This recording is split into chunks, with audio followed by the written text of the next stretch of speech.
আন্দোলনের নামে মানুষকে জিম্মি করার অপচেষ্টা রুখতে জনমত গড়ার তাগিদ দিয়েছেন অন্তর্বর্তী সরকারের আইন উপদেষ্টা আসিফ নজরুল। সরকারকে আন্দোলনকারীরা বেশি পেয়ে বসলে কঠোর ব্যবস্থার হুঁশিয়ারি দেন তিনি। জানান, প্রয়োজনীয় সংস্কার শেষে যত দ্রুত সম্ভব নির্বাচন দেয়া হবে। অভিযুক্ত রাজনৈতিক দলকে শাস্তির সুপারিশ করার বিধান রেখে আন্তর্জাতিক অপরাধ ট্রাইব্যুনাল আইন অনুমোদনের জন্য বুধবার উপদেষ্টা পরিষদে উঠছে বলে জানান তিনি। বিস্তারিত জিয়াউল হক সবুজের রিপোর্টে। অন্তর্বর্তী সরকারের ১০০ দিনে আইন মন্ত্রণালয়ের কৈফিয়ত জানাতে মঙ্গলবার সাংবাদিকদের মুখোমুখি হন আইন উপদেষ্টা ডক্টর আসিফ নজরুল। এ সময় তিনি জানান, অভিজ্ঞতার ঘাটতি থাকলেও কোনো অন্যায় না করে দিনরাত ১২ ঘন্টার বেশি সময় ধরে কাজ করছেন তিনি। সব মিলিয়ে ১০০ দিনের কর্মকাণ্ডে নিজেকে ১০-এর মধ্যে ৪ মার্ক দেন আসিফ নজরুল। জানান, বিচার বিভাগীয় সংস্কারের পাশাপাশি বিচারক নিয়োগে আইন করা হচ্ছে, বাতিল হচ্ছে সাইবার সিকিউরিটি আইন। উপদেষ্টা জানান, আন্দোলনের নামে এখন যা হচ্ছে তা অযৌক্তিক। এসব আন্দোলনের বিরুদ্ধে জনমত গড়ে তোলা উচিত। আন্দোলন তো নর্মস থাকা দরকার, কিছুটা নর্মস থাকা দরকার। আপনি সাধারণ মানুষ কিন্তু জিম্মি করতে পারেন না। কালকে আমি শুনেছি ট্রেনের মধ্যে ইট মেরে আপনার নারী শিশু তাদেরকে আহত করা হচ্ছে। এটা কি ধরনের আন্দোলন? আর আপনি ওভারনাইট বলবেন একটা কলেজকে বিশ্ববিদ্যালয় বানায় দিবে, তা এইচএসসি পরীক্ষা দিব না, আমার রেজাল্ট বদলায় দিতে হবে।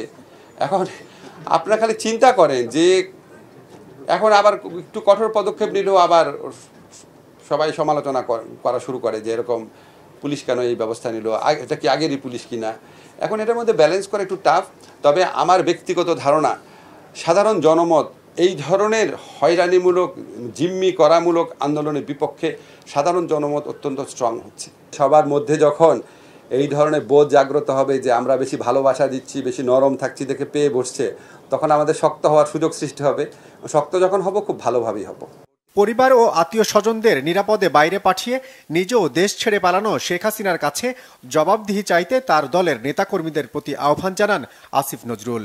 আওয়ামী লীগের নেতৃবৃন্দে জিজ্ঞেস করা উচিত, আপনি আপনার বৃহত্তর পরিবারকে নিয়ে কাউকে না জানিয়ে যেভাবে পালিয়ে গেলেন, আর আমাদের যে প্রতিনিয়ত উস্কান, এই বিক্ষোভ করার জন্য, উস্কানিমূলক কাজ করার জন্য, সন্ত্রাসমূলক কাজ করার জন্য, এই ব্যাপারে আপনার নিজের ব্যাখ্যা কি? উনি ওনার ভাগ্নে টাগ্নে তাদেরকে এই সরকার পতনের 2-3 দিন আগে নিরাপদে পাঠিয়ে দিয়েছিলেন কেন? উনি আগে ওনার যারা নেতাকর্মী আছে তাদের উচিত ওনার পার্সোনাল জবাবদিহিতা চাওয়া। আজকে আওয়ামী লীগের নেতাকর্মীদের মধ্যে যদি কোনো নিরীহ কর্মী নেতা থেকে থাকেন, তারা প্রত্যেকে বিপদে পড়ছেন শেখ হাসিনার স্বৈরাচারী ফ্যাসিস্ট শাসনামল এবং এইরকম নিপীড়ন নির্যাতন বাংলাদেশের মানুষকে করার জন্য।